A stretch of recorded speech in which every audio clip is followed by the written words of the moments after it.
जी मध्य प्रदेश छत्तीसगढ़ का खास कार्यक्रम उड़ान डेयर टू ड्रीम।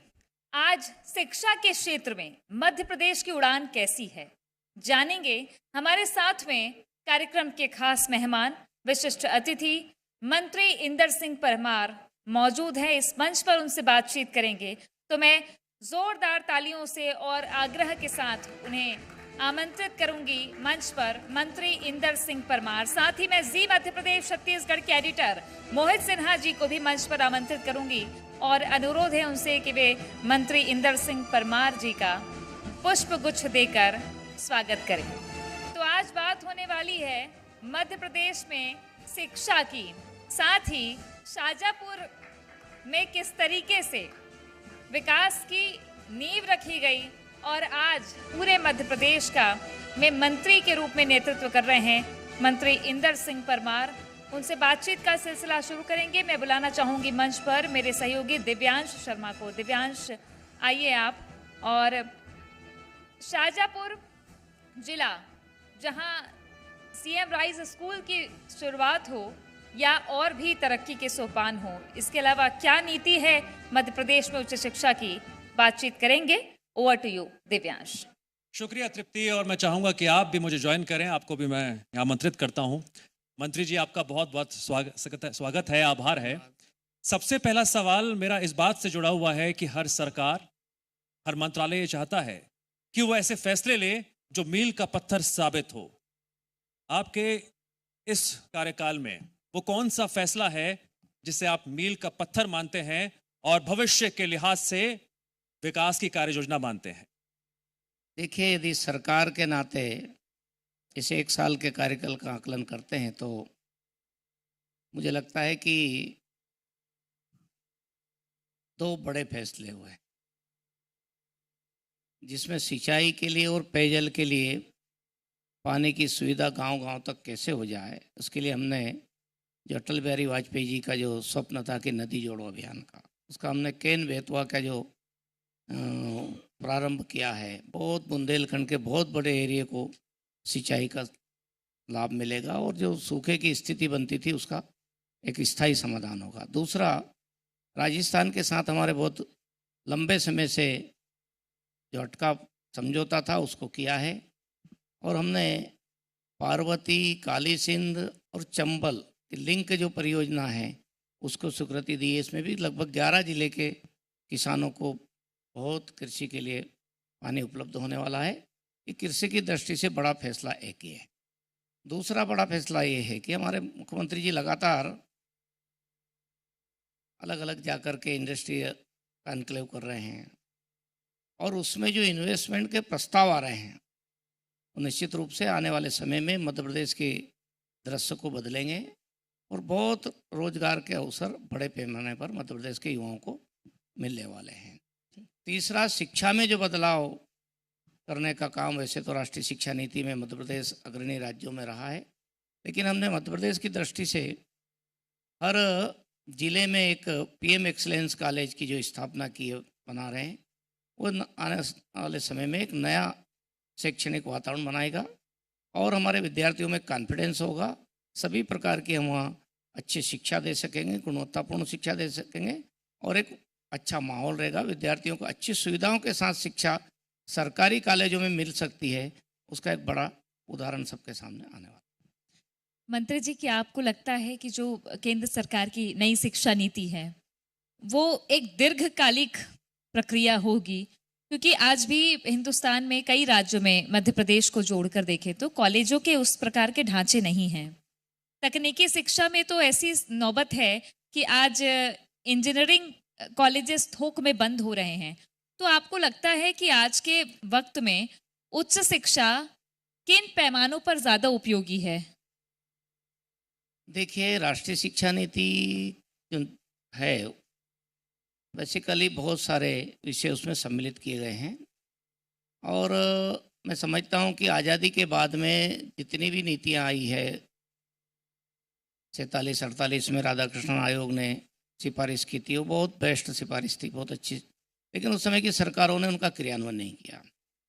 उसके बाद भी कुछ प्रयास हुए। 86 में एक फिर शिक्षा नीति आई, लेकिन 86 की शिक्षा नीति ने भारत की आत्मा को पूर्ण रूप से समाप्त करने का काम किया।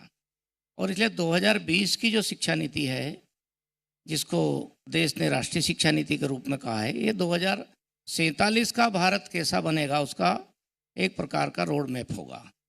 और शिक्षा के क्षेत्र में हम दुनिया के साथ बराबरी से खड़े हो जाएं, ऐसा स्टेप बाय स्टेप उसकी प्लानिंग हुई है। और वो केवल सरकार की नीति नहीं है, इस देश के जनमानस ने, देश के शिक्षाविदों ने, वैज्ञानिकों ने और सामाजिक संगठनों ने, विद्यार्थियों ने मिलकर के जो 2 करोड़ से अधिक सुझाव दिए थे, उसके आधार पर पूरी शिक्षा नीति बनी है। इसलिए बहुत इसका व्यापक असर होगा। और जो अभी तक विशेष करके सरकारी कॉलेज या विश्वविद्यालयों के प्रति जो उपेक्षा का भाव होता था, वो हम समाप्त करने जा रहे हैं। और देश के प्रधानमंत्री नरेंद्र मोदी जी के नेतृत्व में लगातार सारे देश को अवसर दिया है। लेकिन जिन राज्यों ने राष्ट्रीय शिक्षा नीति को लागू करने का पहले निर्णय किया, निश्चित रूप से उनको ज़्यादा लाभ मिलेगा और वहाँ का एकेडमिक माहौल बहुत अच्छा बने। मंत्री जी, नई शिक्षा नीति में भारतीय ज्ञान परंपरा को महत्व दिया गया है। अब स्कूलों से लेकर यूनिवर्सिटी स्तर तक इस भारतीय ज्ञान परंपरा को पहुंचाने के लिए क्या कार्य योजना है, क्या रोड मैप है? देखिए, बहुत सारे लोग ये समझते हैं कि भारतीय ज्ञान परंपरा यानी केवल हमारे देश के जो धार्मिक ग्रंथ है, आध्यात्मिक ग्रंथ है, केवल उस ज्ञान को ही लोग मानते हैं। लेकिन शायद ये बात अधूरी है। भारतीय ज्ञान परंपरा मैथमेटिक्स में भी है, फिजिक्स में भी है, केमिस्ट्री में भी है। और जब हम ईसा के पहले के भारत को जब देखते हैं तो आज कई साक्ष्य मिल रहे हैं, प्रमाण मिल रहे हैं। इसका मतलब भारत के लोग ईसा के पहले भी समृद्ध शिक्षा के हकदार थे। हमारे यहाँ भारत विश्वगुरु कहलाता था, तो वैसे ही अशिक्षित लोगों का देश कहने से सब जानते हैं कि अशिक्षित लोगों का देश कभी विश्वगुरु नहीं रहा होगा। इसलिए जो लोगों ने गलत ढंग से, गलत तथ्यों के आधार पर अभी तक बताया जाता रहा है, वो ठीक नहीं था। इसलिए भारतीय ज्ञान परंपरा, जो ज्ञान भारत की परंपरा में विद्यमान है या लोगों ने कभी न कभी उन पर रिसर्च किया, काम किया है, वो एक पीढ़ी से दूसरी पीढ़ी तक ट्रांसफ़र होना चाहिए। ये मुख्य रूप से भारतीय ज्ञान परंपरा का हिस्सा होगा, जिसमें हमारे देश के, जिनको हम धार्मिक या आध्यात्मिक ग्रंथ कहते हैं, उनमें भी कई सारे वैज्ञानिक दृष्टिकोण हैं। उन पर भी काम हो करके उस जानकारी को पाठ्यक्रम में सम्मिलित करना, ताकि देश के विद्यार्थियों को अनुभव हो सके कि भारत में हमारे पूर्वज अशिक्षित नहीं थे, हमारे पास हमारे देश का भी अपना ज्ञान था। इसलिए हर क्षेत्र के ऐसे उदाहरण मिल रहे हैं और गर्व करने लायक ऐसे उदाहरण मिल रहे हैं। उन सबको एक निश्चित पद्धति से, क्योंकि जब शिक्षा नीति बनती है तो उसका एक सिस्टम होता है, उस सिस्टम के आधार पर लोग शिक्षाविद उस पर काम कर रहे हैं। आने वाले समय में वो सब उसमें सम्मिलित होगा, वो दिखेगा। जिसका उदाहरण है आयुर्वेद। आयुर्वेद भारत के ज्ञान का और स्वास्थ्य चिकित्सा का एक बहुत ही बड़ी मिसाल है हमारे सामने। और इससे बेहतर उदाहरण क्या होगा कि आज ब्रिटेन ने करीब करीब 10,000 वैकेंसी निकाली है आयुर्वेद के चिकित्सकों और टीचर्स की। लेकिन फिर एक बुनियादी सवाल बन पड़ता है कि ऐसे में तो दक्षिण भारतीय राज्यों के लोगों को मौके ज़्यादा मिलेंगे, या मध्य प्रदेश या उत्तर भारत के राज्यों में ये गुंजाइश कितनी दिखती है आपको? देखिए, आयुर्वेद ये भारतीय ज्ञान परंपरा का हिस्सा है। दुनिया में सबसे पुरानी पैथी यदि कोई मानी जाती है तो ये भारत के दर्शन के आधार पर जो हमारे पूर्वजों ने रिसर्च करके स्थापित की जनमानस में, वही ये पैथी है। दुर्भाग्य से बीच के कालखंडों में हमने अपने पर गर्व करना बंद कर दिया। हम सब लोगों ने विदेशी विदेशी विदेशी सब अच्छा होगा, विदेशी नाम होगा तो अच्छा होगा, विदेशी पैथी इलाज की होगी तो अच्छी होगी। इसलिए भारत के पास जो परंपरागत रूप से इतना बड़े स्थान से लेके छोटे गांव तक एक स्ट्रक्चर था, आधार था, उस सबको हमने अपनाया नहीं और उसके कारण से उपेक्षा हुई है आयुर्वेद की। लेकिन फिर से देश के प्रधानमंत्री के नेतृत्व में हम लगातार आयुर्वेद पर फोकस करने जा रहे हैं और विशेष करके कोरोना काल के बाद में आयुर्वेद में बहुत बड़ी प्रगति का टारगेट देश ने हमने तय किया है। तो मध्य प्रदेश में भी हमने अभी 11 नए आयुर्वेदिक महाविद्यालय में स्थापित करेंगे और ज़्यादा से ज़्यादा गाँवों तक हम स्वास्थ्य सेवाएं आयुर्वेदिक आयुर्वेद के माध्यम से दे सकें। और इसलिए हम आयुर्वेद चिकित्सकों की भी भर्ती कर रहे हैं, आयुर्वेदिक प्राध्यापकों की भी लगातार भर्ती कर रहे हैं, और तेज गति के साथ में एक मिशन मोड पर हम आयुर्वेद में काम करते जा रहे हैं। मंत्री जी, आपने एक नया नवाचार किया है जिसकी चर्चा आम से लेकर खास लोगों के बीच में हो रही है। आप ही के आदेश के मुताबिक आप ही के घर में दोपहर के वक्त 1 घंटे के लिए बिजली काट दी जाती है। इसके पीछे क्या संदेश है और पर्यावरण संरक्षण को लेकर आप क्या मैसेज आम जनता को देना चाहते हैं? नहीं, ये कोई आदेश नहीं है, ये तो हम अपने जीवन में क्या कर सकते हैं। प्रकृति पर कोई खतरा है, मैसेज है, तो उसको हम अपने यहाँ से शुरुआत करके दूसरे लोग उससे कोई प्रेरणा ले सकते हैं क्या, उसके लिए हमने अपने घर से शुरुआत की है। भोपाल में भी हम 1 घंटा 1.5 से 2.5 तक हमारी लाइट बंद रहती है, गर्मी हो कभी भी हो। गाँव सुजालपुर में भी जहाँ मैं रहता हूँ वहाँ भी 1 घंटा बंद रहती है, और सुजालपुर के मेरे कार्यालय में भी बंद रहती है। ये दिखाने के लिए नहीं है, लेकिन ये अपन कर सकते हैं प्रकृति के लिए, तो करके दिखाने का एक मैंने छोटा सा प्रयोग किया है। ये बहुत छोटी चीज़ है। शुजालपुर में मध्य प्रदेश की सबसे बड़ी मंडी के रूप में उसे बताया जाता है शुजालपुर। आलू प्याज, आपको क्या लगता है कि ऐसे प्रोसेसिंग यूनिट्स होने चाहिए कि जब उत्पादकता बहुत ज़्यादा है तो उन प्रोसेसिंग यूनिट्स के साथ में वैल्यू एडिशन के साथ में छोटे व्यवसाय हो, रोजगार हो, और शुजालपुर के लोगों को फ़ायदा हो? इसके लिए कोई प्लान आप सोच रहे हैं? देखिए, शुजालपुर वैसे तो तहसील स्थान है, लेकिन पहले से ही शुजालपुर उस ज़िले का एक प्रमुख केंद्र रहा है। और जो हमारी गल्ला मंडी है वो प्रसिद्ध गल्ला मंडी रही है। वहाँ किसानों को तोल और मोल दोनों में न्याय मिलता है, इसलिए वहाँ का आलू प्याज तो बाद में आया है, लेकिन वहाँ चना जो है, हमारा चने की मंडी बहुत अच्छी है। प्रदेश के कई ज़िलों से वहाँ किसान अपना चना लेकर आते हैं बेचने के लिए, और व्यापारी भी देश भर से वहाँ आते हैं चने का व्यवसाय करने के लिए। इसलिए वो मंडी बहुत अच्छी मंडी है। और अभी बाद में हमने उसमें प्याज और आलू की भी मंडी शुरू की है, वो भी बहुत बड़ी भीड़ वहाँ रहती है। आने वाले समय में निश्चित रूप से हमको फूड प्रोसेसिंग के लिए जो प्रोजेक्ट चलना चाहिए उस पर कुछ काम चल रहा है। आने वाले समय में शुजालपुर में प्याज को लेकर बड़ा सेंटर बनने वाला है, उस पर हम काम कर रहे हैं। मुख्यमंत्री जी, आप लगातार फैसले भी ले रहे हैं, एक नज़ीर भी पेश कर रहे हैं, संदेश भी दे रहे हैं। अब जो मेरा अगला सवाल है वो इस बात से जुड़ा हुआ है कि आपके कई बयान चर्चाओं में रहते हैं, खासकर इतिहास को लेकर या भूगोल को लेकर। क्या जो आज की नौजवान पीढ़ी है वो कंफ्यूज भी हो सकती है, वो सोच में पड़ सकती है कि जो पुराना इतिहास पढ़ाया जा रहा था क्या वो गलत है, हम जो पढ़ रहे हैं कितना सही है? क्या बदलाव हो सकते हैं आने वाले वक्त में? देखिए, आज़ादी के पहले तक जिन लोगों ने हमारे इतिहास को गलत ढंग से और हमें हीन भावना आ जाए इस उद्देश्य से किया, योजनाबद्ध तरीके से किया था, षड्यंत्र प्रयोग किया था। भारत का जो शिक्षा का व्यवस्था थी वो समाज आधारित, अंग्रेजों ने उसको एक साथ बंद करके, क्योंकि वो हमारी ताकत थी और समाज के द्वारा संचालित होती थी, और उसी के आधार पर भारत विश्वगुरु कहलाता था। और हमारे पास सर्वश्रेष्ठ दुनिया के संस्थान होते थे शिक्षा के। कभी हम कहें कि भाई जब आचार्य चाणक्य के समय, तो आज से 3000 साल पहले तक्षशिला विश्वविद्यालय जो लगभग 1200 साल तक अपनी छाप दुनिया में छोड़ता रहा, उसके बाद में नालंदा विश्वविद्यालय, वो फिर 1200 साल तक जिसका वो चला।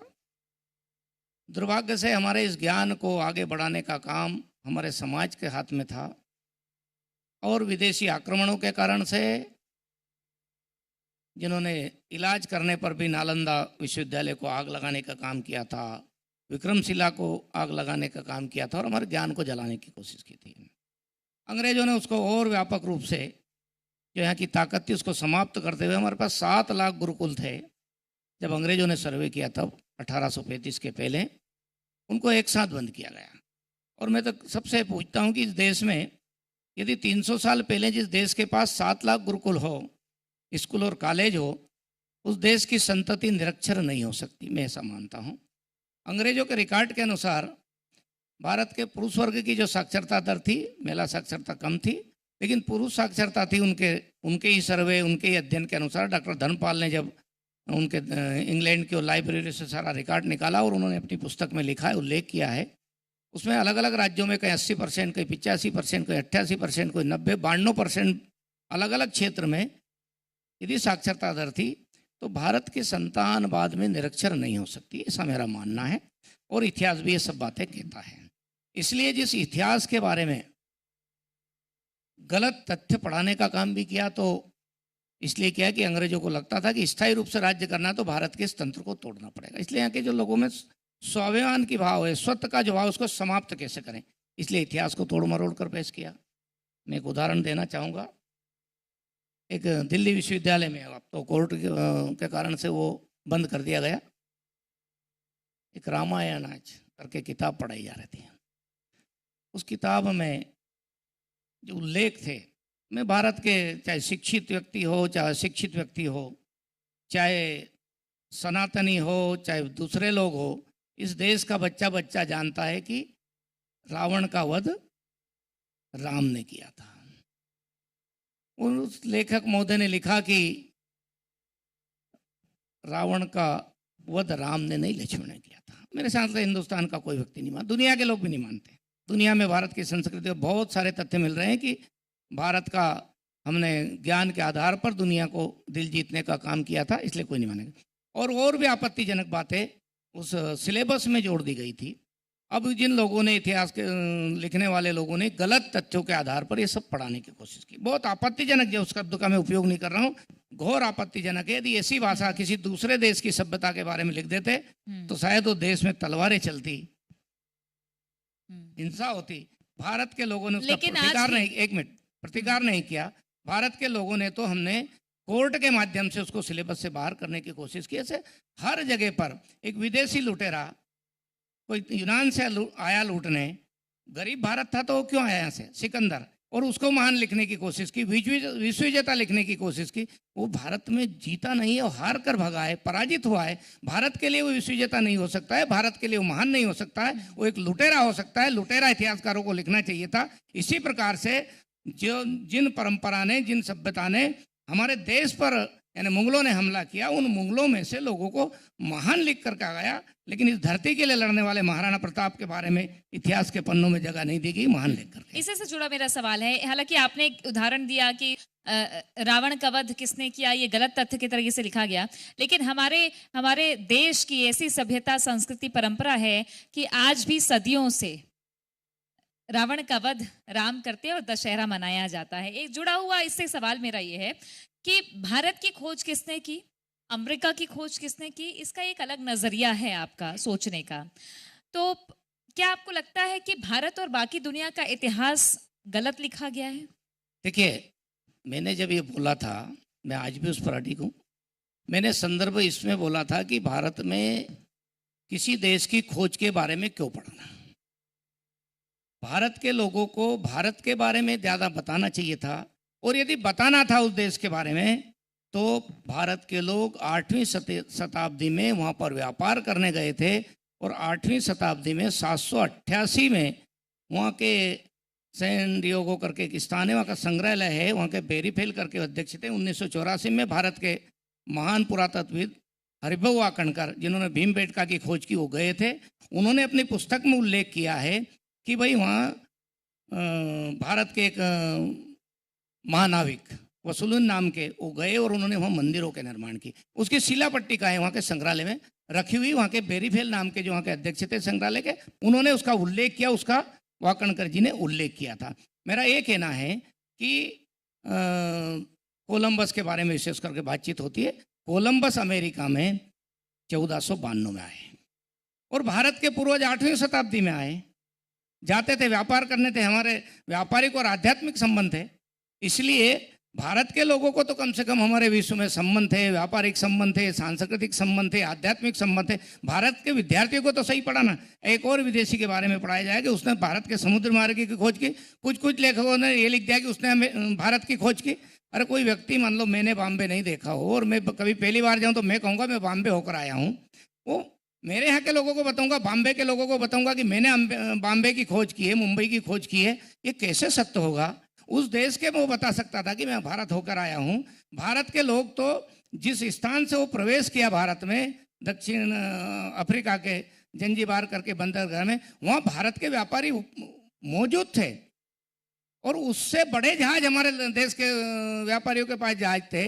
अब इस बात को हम ये कहेंगे कि भाई समुद्री मार्ग उसने देखा, ये हम झूठे तथ्य मानते हैं। भारत के लोग विश्व में व्यापार करने जाते थे, 8वीं शताब्दी से जाते थे, और यदि कोई कहेगा कि हम 15वीं शताब्दी में भारत की हमने खोज कर ली, ये भारत के लोग स्वीकार करने के लिए तैयार नहीं। यही हमारी जिन वामपंथी इतिहासकारों ने जो देश के इतिहास को तोड़ मरोड़ कर लिखा है, इसी पर आपत्ति है और देश की जनता ये आज समझ चुकी है। और इसलिए देश के शिक्षाविद और सब लोग मिलकर के सही इतिहास को तोड़ मरोड़ के नहीं किया। जो घटना लिखनी पड़ेगी, जो हमलावर लिखना पड़ेगा, जो धरती के लिए लड़ा उसको देशभक्त बोलना ही पड़ेगा। आज भारत की सेना कोई पराक्रम करती है तो उसको पराक्रम लिखना पड़ेगा, और किसी देश ने हम पर हमला करने की कोशिश की तो उसको हमलावर बोलना ही पड़ेगा। इतिहास को बदला नहीं जा सकता है। इतिहास जो होता है वही होता है, और वो इस देश की जनता कर रही है। मंत्री जी, हमने काफी देर इतिहास की बात की।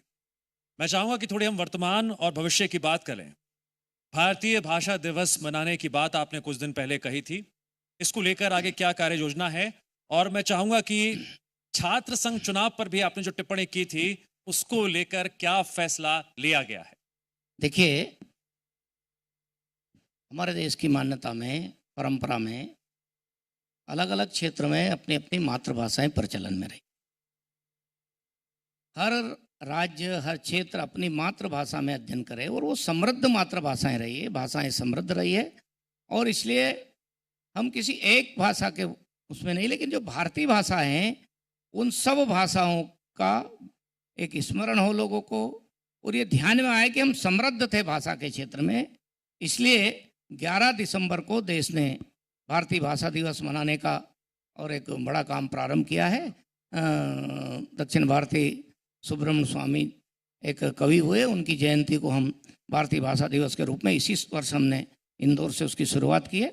आने वाले समय में वो नीचे तक, बच्चों तक पहुँचे, जन जन तक पहुँचे, और सब भाषाओं का हम एक दूसरे का सम्मान करना जाने। और एक प्रकार से इसका मूल भाव तो मध्य प्रदेश के लोगों के लिए मैं इसलिए कहता हूँ कि हम को हिंदी भाषी राज्य के लोग हिंदी कोशिश करेंगे, लेकिन यदि किसी ने कह दिया कि भाई तमिल सीखना है, यदि किसी ने कह दिया कि कन्नड़ सीखना है, यदि किसी ने कह दिया कि तेलुगु सीखना है, किसी ने कह दिया मलयालम सीखना है, मराठी और गुजराती तो पड़ोसी राज्य है, थोड़ा बहुत हम समझ लेते हैं। बाकी जो दक्षिण भारत के जो बाकी राज्य है और वहाँ की भाषा की जब बात आती है तो हम कोई सीखना नहीं चाहते। हमारे देश के लोग विदेशी भाषा सीखने की कोशिश करते हैं, लेकिन भारतीय भाषाओं के जो सम्मान वो करना चाहिए, मैं समझता हूँ उसमें हम पीछे हैं। और इसीलिए कई बार देश में हिंदी को लेकर भी जो विरोध खड़ा होता है, मुझे लगता है कि उसके लिए मध्य प्रदेश जैसे हिंदी भाषी राज्य को प्रयास प्रारंभ करना पड़ेंगे कि हम दूसरे राज्यों की भाषाओं को सम्मान के साथ हमारे सिलेबस में भी जोड़ें और उनके सम्मान का गुणगान भी करें, क्योंकि भाषा जोड़ने का काम करेगी, तोड़ने का काम नहीं करेगी। ये संदेश मध्य प्रदेश की धरती से जाना चाहिए, इसलिए मैंने वो सब बातें बोली थी। धर्म को लेकर आपका क्या नजरिया है? क्योंकि इस वक्त एक चर्चा बड़ी छिड़ जाती है अलग अलग वर्गों में कि धर्म पे ज्यादा जोर देना, या आज के आधुनिक और प्रतियोगी युग में जब नौजवान हो, महिला हो, अलग अलग वर्ग हो, जो अलग अलग तरीके के कंपटीशन, रोजगार, व्यवसाय, इन सब के बीच में जब धर्म की बात होती है तो वो कहाँ तक रहनी चाहिए? देखिए, धर्म केवल पूजा पाठ तक सीमित नहीं है। धर्म एक दर्शन है, धर्म एक जीवन पद्धति है। और जो लोग रिलीजन करके बोलते हैं वो भी आपत्तिजनक है। रिलीजन का अर्थ धर्म नहीं होता है। धर्म तो ये जीवन पद्धति है। और भारत के लोग एक हजारों नहीं लाखों वर्ष से इस मिट्टी के साथ जो व्यवहार करते हुए जो जीवन यापन करते हैं, एक श्रेष्ठ संस्कृति का निर्माण किया है। वो एक प्रकार का व्यवहार है।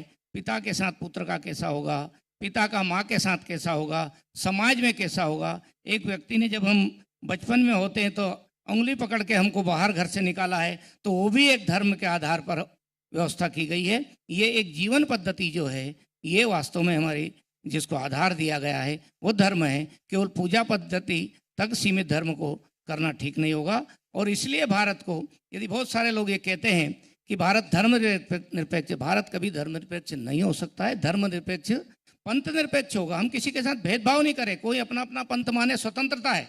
लेकिन यदि कोई कहते कि धर्म अफीम की गोली के समान है, तो मैं समझता हूं कि भारत के दर्शन को, भारत की सभ्यता के साथ वो मजाक उड़ाने का काम करते। इस देश को आस्था के आधार पर संचालित होता है देश। आज देखिए कुंभ में कितना बड़ी संख्या में सैलाब आ रहा है, क्या सरकार इतनी व्यवस्था कर सकती है?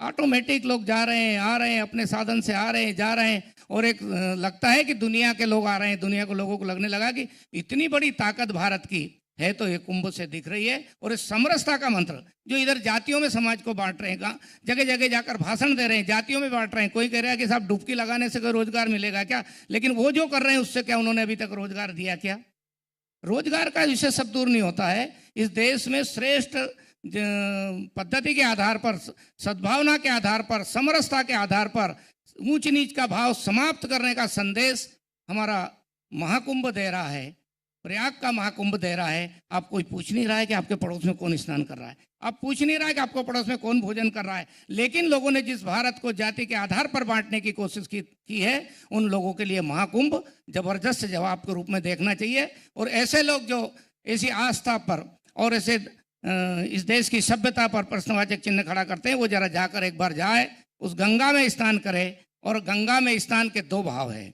एक भाव मतलब सब नदियों के प्रति वो भाव है, माँ के भाव है, क्योंकि इस देश के लोग जन्म देने वाली माँ जो दूध पिलाती है, पालन पोषण करती है, उसको माँ कहते हैं। दूसरा, जब बच्चा बड़ा हो जाता है तो धरती पर आता है, इसलिए धरती को माँ कहकर कहते हैं। और तीसरा कहते हैं गंगा को माँ कहकर कहते हैं, क्योंकि गंगा के रूप में सारा जो जल का उपयोग करते हैं वो गंगा के जल के समान मानकर करते हैं। इसलिए हमारे नदियों को भी माँ कहा है, गंगा को भी माँ कहा है। और एक यात्री जब वहाँ जाता है, श्रद्धालु जाता है, विवेकानंद जी जब विदेश से लौटे थे तो धरती माता की गोद में मिट्टी में लौटे थे और कह रहे थे कि माँ मैं बहुत समय से तेरे से दूर हूँ। जैसे एक बच्चा अपनी माँ से लिपट जाता है, ऐसे विवेकानंद जी अपनी मिट्टी से, अपनी माँ से लिपटे थे, भारत माता से लिपटे थे। और ये जो करोड़ों लोग आज देश और दुनिया के आते हैं, वो भी गंगा के ताकि गोद में जाकर उसका आनंद ले रहे हैं और माँ से कह रहे हैं माँ तेरा आशीर्वाद हम पर बना रहे। इसलिए श्रद्धा और विश्वास के आधार पर ही भारत का सारी व्यवस्था है, और इसके आधार पर ही हम दुनिया में, हमारा वैज्ञानिक दृष्टिकोण है। बहुत सारे लोग ये सोचते हैं कि वैज्ञानिक दृष्टिकोण के आधार पर भारत नहीं चलता है। आज दुनिया के लोग ये मान रहे हैं। जिन जिन लोगों ने बड़े बड़े रिसर्च किए, शोध किए, सब कहते हैं कि कोई कह रहा है कि हमने ऋग्वेद से उठाया है, कोई कह रहा है हमने अगस्त संहिता से उठाया है। ये सारे प्रमाण आज मिल रहे हैं। इसलिए भारत का दर्शन जो रहा है वो वैज्ञानिक है, उस पर फिर से काम करने की आवश्यकता है। मैं समझता हूँ कि आज देश उसमें तेज गति के साथ आगे बढ़ रहा है। मंत्री जी, आपने धर्म की बात की, धर्म की व्याख्या की, धर्म नगरी की बात की। आपके मन में क्या ख्वाहिश है बतौर मंत्री, बतौर मध्य प्रदेश के एक नागरिक के तौर पर, आप युवाओं को, विद्यार्थियों को क्या पहुंचाना चाहते हैं ताकि उनका जीवन बदल सके, जीवन सफल हो सके? मैं तो मध्य प्रदेश के सभी युवा साथियों से एक ही बात कहना चाहता हूं कि हम अपने लिए जो विचार करते हैं उससे आगे बढ़ें, समाज और राष्ट्र के लिए विचार करें।